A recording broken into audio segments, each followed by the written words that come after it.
네, 오늘 말씀은 우리 일상에서 종종 마주하게 되는 이 구체적인 실제 또 일상생활에서 부닥치는 상황을 이야기하고 있습니다. 과연 이런 상황에서 우리 지혜는 어떻게 발휘가 되어야 하는지 가르쳐 주는데요. 우리의 상식에서 미련과 지혜, 미련함과 지혜는 서로 반대되는 것으로 생각되기가 쉽죠. 그래서 뭔가 미련해 보인다 하면 그것은 지혜롭지 못한 것이고 오히려 되도록 손을 덜 쓰고 또 효과적으로 뭔가를 해낼 수 있으면 그걸 지혜롭다고 합니다.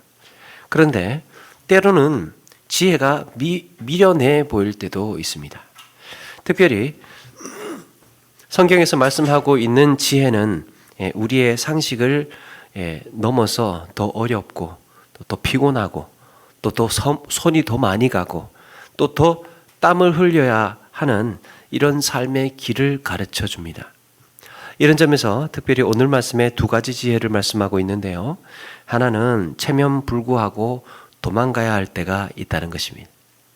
1절에서 5절의 내용인데 예를 들어서 어느 날 이제 이웃이 찾아왔습니다. 이웃이 말합니다. 참 이만저만해서 내가 누군가한테 돈을 좀 빌리게 됐는데 당신이 보증을 좀 서야 되겠다. 그때 선뜻 이제 알았다고 말하죠. 그러면 어떻게 된다는 겁니까? 2절에 보니까 네 입의 말로 네가 얽혔으며 내 입의 말로 인하여 잡히게 되었느니라. 네가 얽혔다. 이 얽혔다라고 할 때 이 얽혔다는 덫을 놓다, 덫으로 잡다라는 뜻입니다. 얽혔다. 또 내 입의 말로 잡히게 되었다라는 표현도 있죠. 잡힌 것입니다. 그 말 때문에 네가 했던 알았다. 내가 보증 쓸게.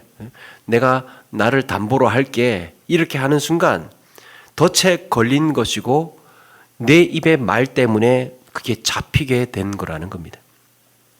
어떤 자료에 보니까 당시의 일상에서 일어나는 이 보증은 주로 말로 했다고 합니다.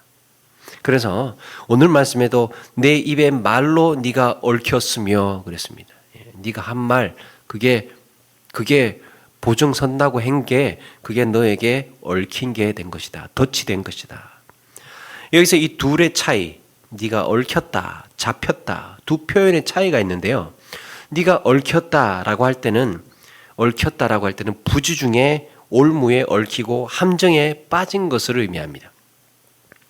자기가 잡혔는지 내가 덫에 걸렸는지 나도 알아차리지 못한 거예요. 덫이 놓여 있을 때에 내가 알아차리지 못한 것이죠. 또 하나가 잡히게 되었다라는 말은 이거는 이제 알고 있음에도 불구하고 한번 삐끗 말 잘못했다가 그걸로 인해 덥석 잡힌 것입니다.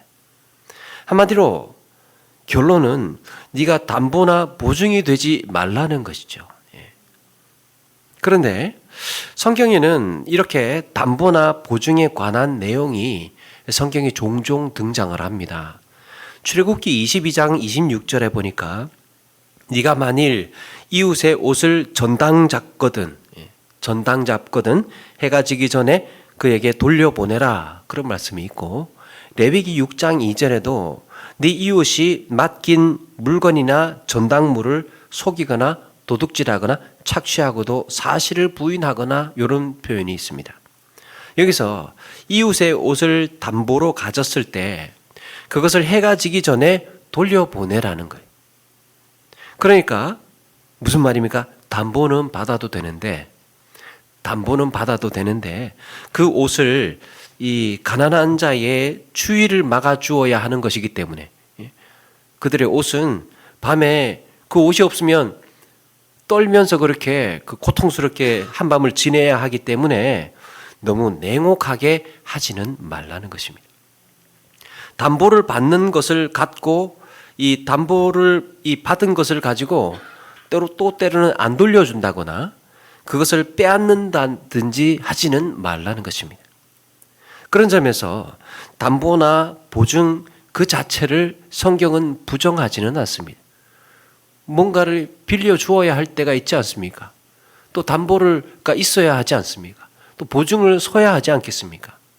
그런 이런 기본적인 담보라든지 보증을 서야 할 때는 있는데, 그렇다면 여기서 네 이웃이나 타인의 담보가 되지 말라는 말씀의 포인트는 뭔가? 오늘 여기서 이렇게 말씀하고 있는 핵심은 바로 경솔함이에요. 성급하게 섣불리 담보나 보증이 되지 말라는 것입니다. 거기에 책임이 자기에게 있기 때문에. 그러고 보니까 이웃이 누구에게 돈을 빌려줬는지 오늘 성경은 채권자가 등장하지 않습니다. 또 누구에게 빌렸는지 채권자가 나오지 않고, 또 얼마를 빌렸는지도 나오지 않고 있습니다. 성경에서 기록하지 않고 있다는 점이 의미심장합니다. 그것은 그 규모가 어느 정도인지, 그 채주가 악인인지 누구인지 가늠할 수 없다는 이 불안감이 도사리고 있죠. 모르잖아. 모르는 상태에서 그가 누구인지, 돈을 빌려준 채주가 누구인지도 모르고 어떤 상황인지도 모르는데 그렇게 섣불리 성급하게 담보가 되지 마라, 보증을 쓰지 마라. 그런데 거기서 네가 담보가 되고 그런데도 보증이 되겠다라고 하면 어떻게 된다는 겁니까? 네가 얽혔으며 네가 잡히게 되었느니라. 고대 이스라엘은 우리의 의식하고는 굉장히 좀 많이 다릅니다. 고대 이스라엘은 이 체면 문화다 보니까, 체면 문화. 그래서 타인의 요구에 거절하기를 매우 곤란해 합니다. 여러 가지 생각이 들었을 겁니다. 야, 내가 안 주면, 내가 이거 안 해주면 이 사람 얼굴을 내가 또 어떻게 보나. 우리는 안 봐도 되잖아요. 웃자고 하는 이야기에 어떻게 보나. 또 참 그렇게 되면 관계는 서먹서먹해질 것이고, 이제는 이 사람과의 관계는 보증을 안 서주고 담보가 안 되어주면 끝날 텐데, 야, 이거 어떻게 되나. 그래서 내 사회적인 지위나 또 체면이나 이건 말이 안 될 텐데 거절하면 어떻게 되나, 이런 의식이 매우 강한 시대였습니다. 요즘처럼 합리적으로 생각을 해서 서로 안 된다라고 선을 그으면 서로 이해하는 이런 의식이 아니고, 그때 당시에는 이런 체면 문화다 보니까 이것이 담보라든지 보증을 거절하기가 매우 어려운 시대였습니다. 그런데 그 순간 이 모든 책임과 타인의 채무, 그렇게 담보가 되고 보증이 되는 순간 어떻게 됩니까? 그 채무는 나에게 다가오게 되는 거죠. 열왕기하 4장 1절 이하에 한 과부가 엘리사를 찾아와서 이렇게 말합니다. 당신의 종 나의 남편이 이미 죽었는데 당신의 종이 여호와를 경외하는 줄 당신이 아나이다. 이제 빚준 사람이 와서 나의 두 아이를 데려다가 그 종을 삼고자 하나이다. 종을 삼고자 하나이다. 만약에 그 빚을 내가 갚지 못하게 되면 어떻게 된다는 거예요? 내 재산이 압류당하거나 빼앗기거나 종으로 팔려가는 경우가 허다했다는 거예요. 종으로 팔려간다는 것은 팔려가는 그 주인에게 내 생명도 맡긴다는 거죠. 그 주인이 내 생명을, 이제 종이 되는 순간 사람이 아니고 그때부터는 하나의 소유물이기 때문에 그 주인이 얼마든지 내 목숨을 앗아가도 할 말이 없게 되는 것입니다. 마찬가지로 내가 담보가 되고 보증이 되는 순간 이렇게 내 재산이며 심지어 내 몸까지도 사로잡힐 위기에 놓이게 되는 것입니다. 문제는 오늘 근데 말씀해 보니까 문제는 벌써 보증을 서버렸습니다. 보증을 섰습니다. 그 후에 어떻게 해야 할 것인가? 그래서 이렇게 하자는 거예요. 자, 3절에 내 아들아 네가 네 이웃의 손에 빠졌은즉, 이미 빠졌습니다. 빠졌은즉 그래서 이같이 해라, 이렇게 해라. 너는 곧 가서 겸손히 내 이웃에게 간구하여 스스로 구원하되, 빨리 가라는 거예요. 빨리. 곧 가서 겸손히 내 이웃에게 간구하여 스스로 구원하되. 여기에 겸손이라는 표현이 이 지금 보증을 쓴 사람의 원래 마음가짐이 어땠는지를 짐작하게 해주죠.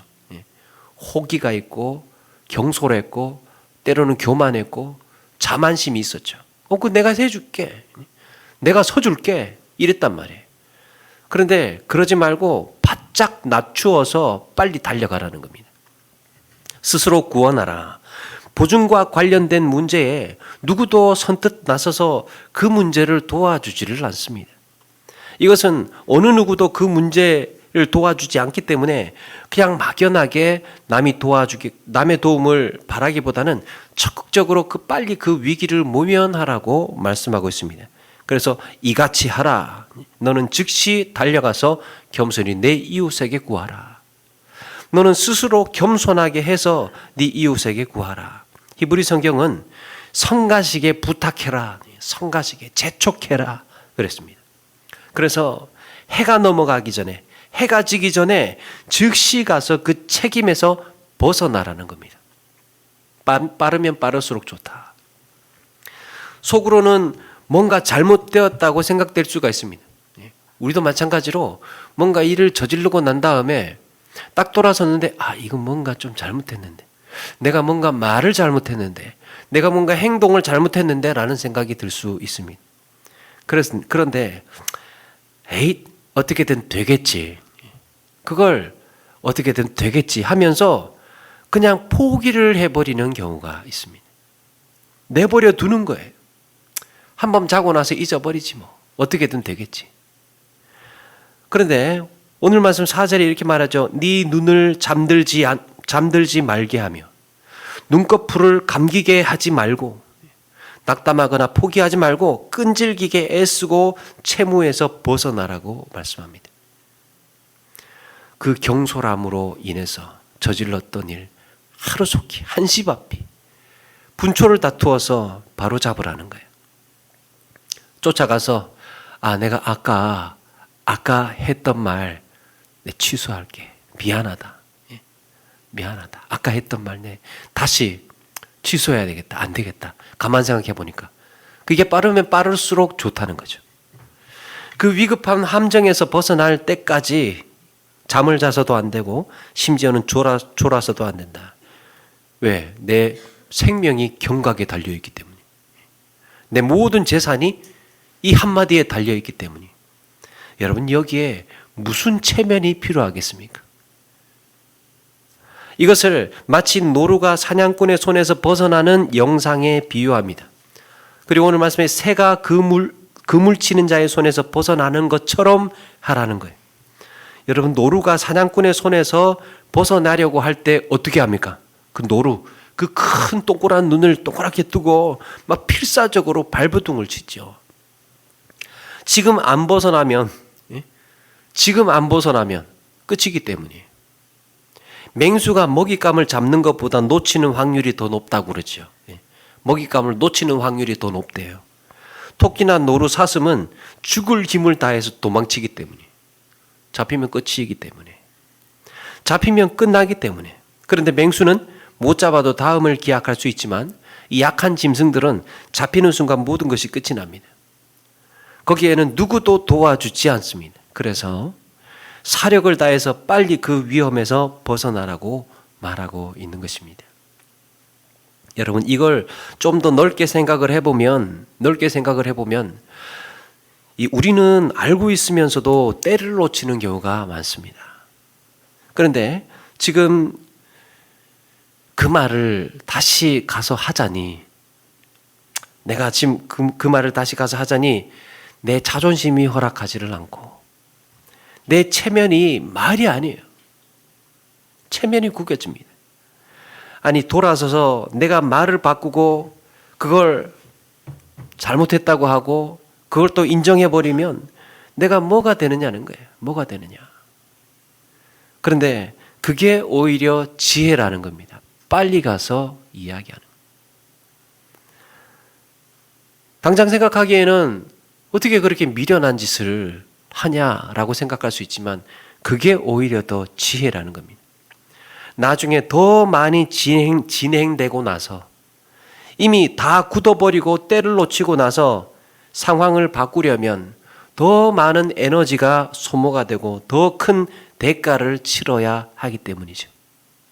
당장에는 어리석어 보여도 체면불구하고 빠져나와야 할 때가 있다는 것입니다.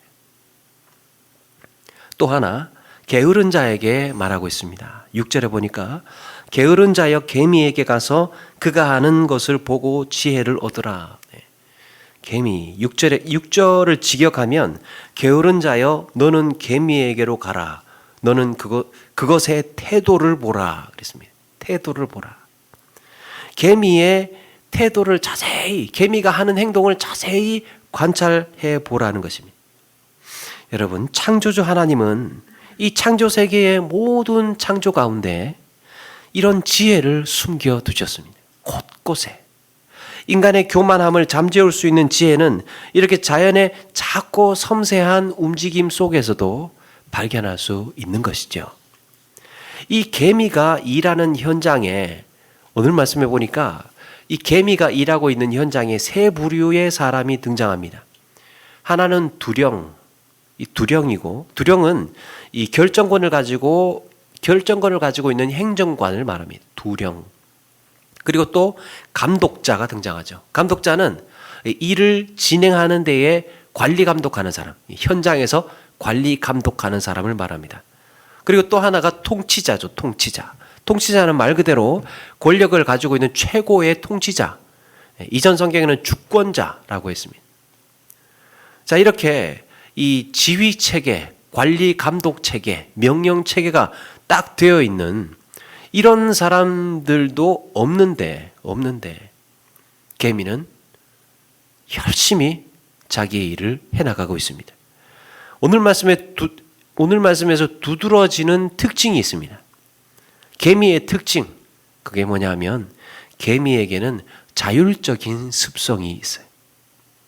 두령도 없고 감독자도 없고 통치자도 없는데 개미는 자기가 알아서 스스로 해내는, 스스로 열심히 성실히 해내는 이런 자율적인 습성을 가지고 있습니다.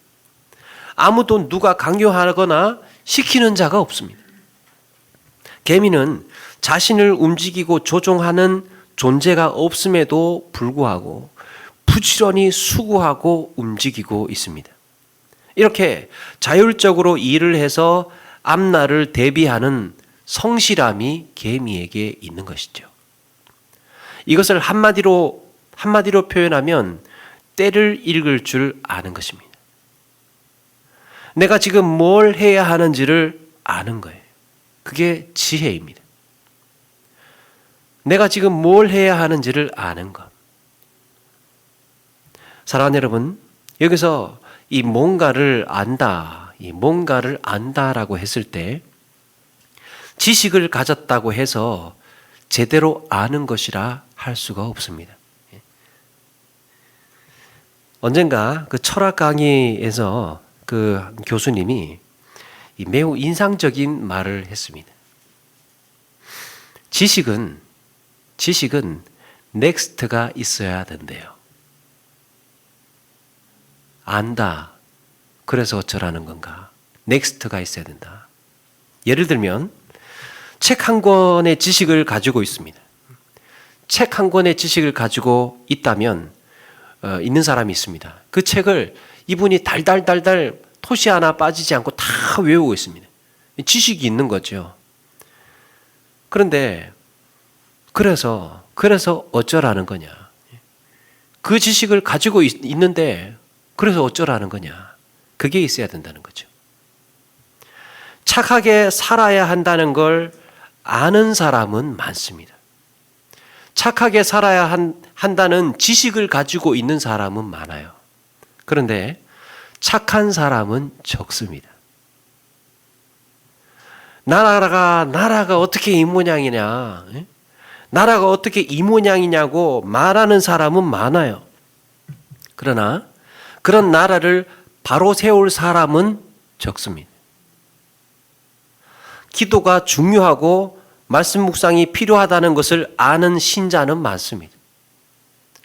기도가 필요하고 중요하다는 것, 해야 한다는 것 아는 사람은 많은데 실제로 기도의 자리에서 말씀의 자리에서 붙들고 매달리는 사람은 그리 많지 않습니다.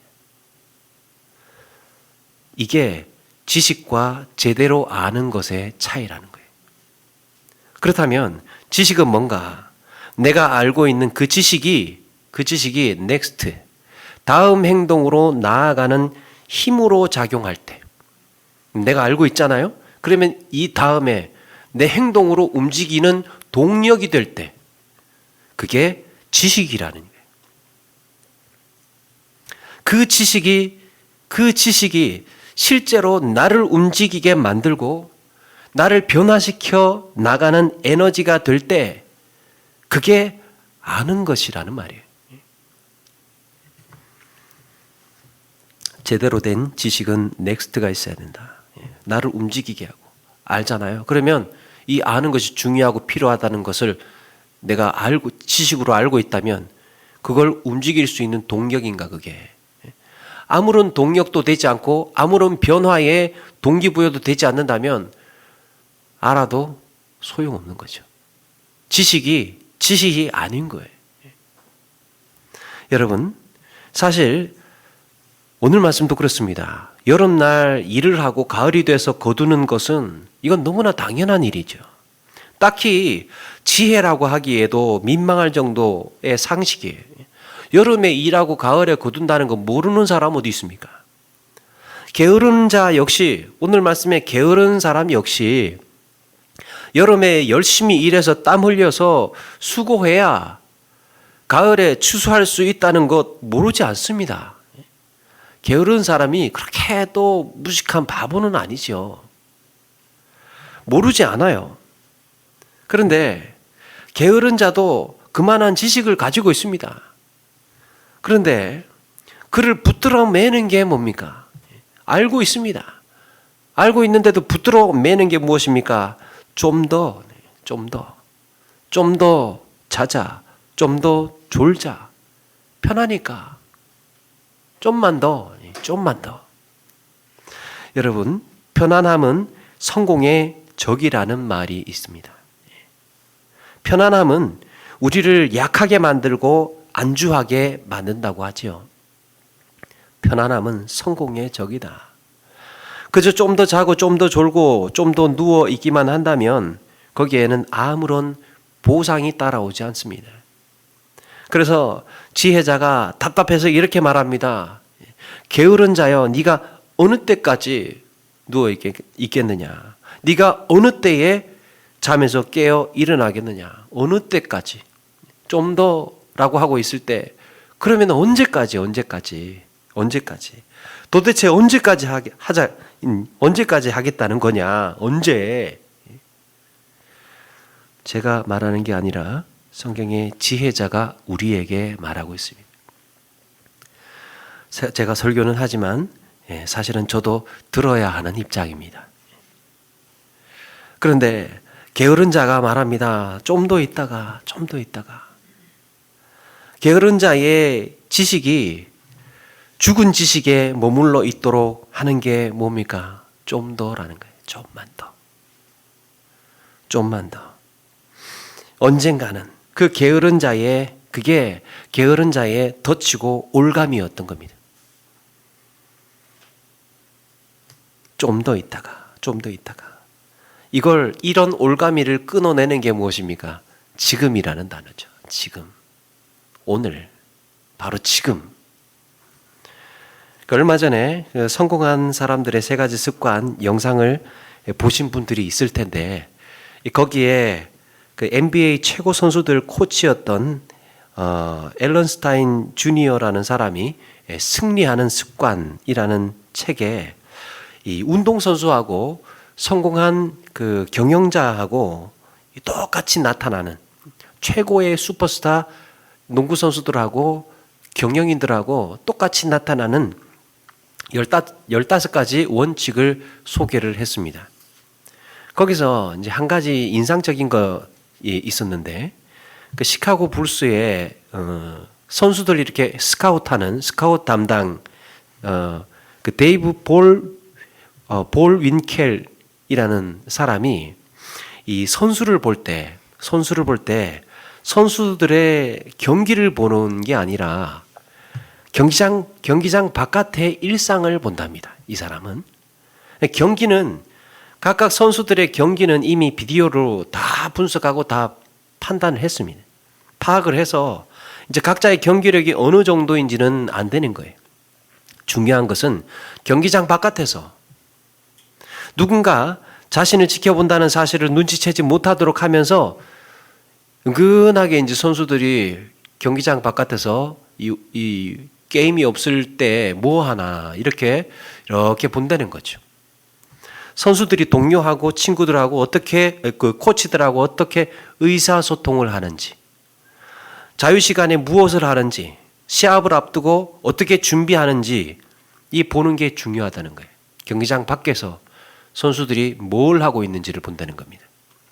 그는 경기장 밖에서의 태도나 이 시합 준비가 제대로 되어 있지 않은 선수라면 앞날이 밝지 않다고 믿는다고 합니다. 경기장 바깥에서 시합 준비 제대로 안 하고 있는 선수를 보면 저 선수는 안 되겠구나 이렇게 생각을 한다는 거예요. 경기는 결과물이죠. 그런데 일상에서 준비되어 있지 않다면, 자세가 되어 있지 않고 습관이 되어 있지 않고 태도가 준비되어 있지 않으면 결과는 뻔한 것입니다.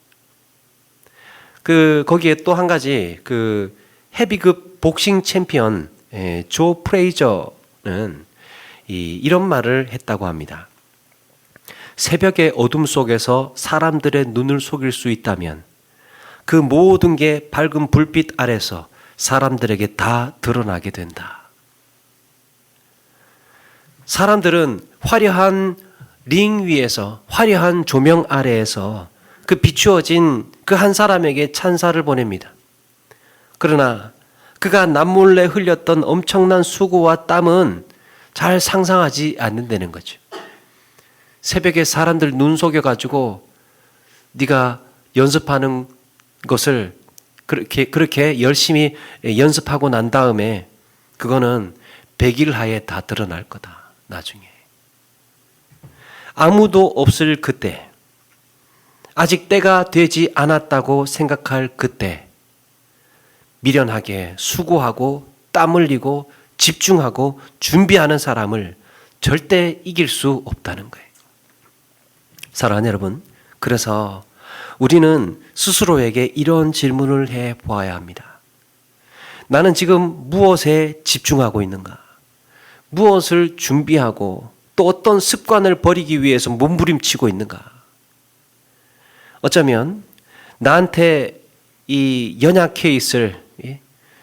나에게 연약해 있을 우리 스스로에게 코로나19와 또 추위 때문에 한껏 움츠려 들어있는 나에게 내가 환경 탓을 하지 않고 이런 나의 올가미를 벗어나서 뛰쳐나갈 수 있도록 그렇게 용기를 내고 또 달려가야 할 줄로 믿습니다. 우리의 환경, 우리의 여건에 탓하지 말고 지금 여기에서 나는 어떤 것을 할 수 있는가, 무엇을 준비해 나갈 수 있을까 고민해야 된다는 거예요. 끝내는 그렇게 좀 더 자자, 좀 더 졸자, 손을 모으고 좀 더 누워있자 하면 그렇게 되면 결국에 어떻게 된다는 겁니까? 11절에 네 빈궁이 강도같이 오며 네 곰핍이 군사같이 이르리라. 예기치 않은 날에 강도가 찾아오는 것과 같이 빈궁이 그렇게 찾아올 것이라 말씀합니다. 강도는 재물을 강탈하고 생명을 위협하죠. 또 여기에 군사같이 이르리라. 군사, 침략자, 정복자, 지배자. 바로 그들이 나를 정복하고 나를 지배하고 나를 노예로 삼고 내 인생의 주인 행세를 하게 되는 것입니다. 여기에 놀라운 지혜가 하나 숨어 있습니다. 여러분, 내가 지금 여기서 스스로 움직이지 않는다면 남이 나를 움직이게 합니다.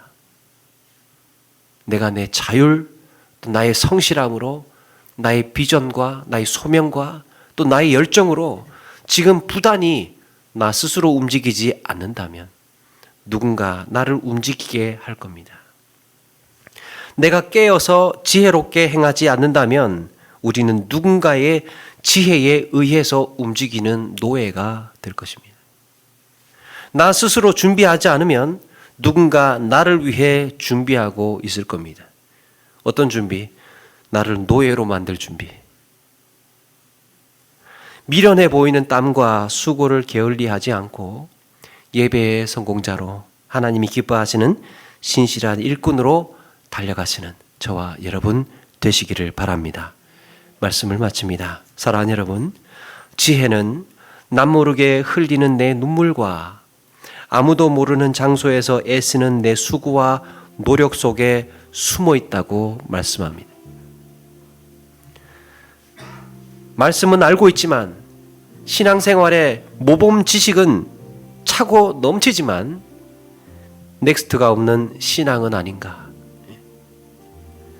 아는 지식에 머물지 않고 지금의 나를 추스르고 일어나서 한 번뿐인 인생 아름다운 열매를 남기기 위해서, 성숙한 그리스도인으로 성장하기 위해서, 그리고 이 땅에 나를 보내신 사명을 위해서 부지런히 부단히 달려가시는 저와 여러분 되기를 주님의 이름으로 축원합니다. 다녀가겠습니다.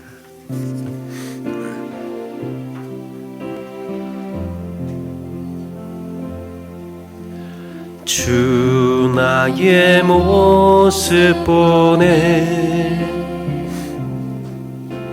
상한 나의 맘 보시네. 주 나의 눈물 안에 홀로 울던 맘 아시. 주 사랑 내게 있네. 주 사랑 내게 있네. 그 사랑이 날 채우네. 주 은혜 내게 있네. 그 은혜로 날 세우네. 세상 소망 다 사라져가도 주의 사랑은 끝이 없으니 살아가는 이 모든 순간이 난 믿네. 세상 소망 다 사라져가. 세상 소망 다 사라져가도 주의 사랑은 끝이 없으니 살아가는 이 모든 순간이 은혜 힘을 나는 믿네. 아멘. 네, 우리 오늘 이 시간 말씀 기억하면서 잠시 기도하며 나가기를 원합니다. 나 스스로 은혜 가운데에 움직여 나가지 않는다면 누군가는 나를 지배하게 될 것이고 나를 장악하게 될 것이고 나는 꼼짝할 수 없는 노예로 살아갈 수밖에 없음을 오늘 말씀을 통하여서 다시금 돌아보며 하나님 성실하게 앞날을 준비하며 살아갈 수 있도록 인도해 주시고 나에게 있는 연약한 습관 또 버려야 할 것들 하나하나 버려나갈 수 있는 은혜도 주시며 그래서 우리가 알고 있는 모든 신앙의 지식들이 그 다음이 있는 신앙으로 살 수 있도록 우리를 움직여 나가고 변화시켜 나가는 그런 신앙의 삶으로 살기를 원합니다. 우리의 마음을 붙들어 주시고 그렇게 몸부림치며 애쓰기로 결단하고 다짐하겠습니다. 하나님 우리를 변화의 삶으로 인도해 주시고 아름다운 믿음의 삶으로 성숙하고 성장해 나아가기를 원합니다. 붙들어 달라고 우리 다짐하고 고백하며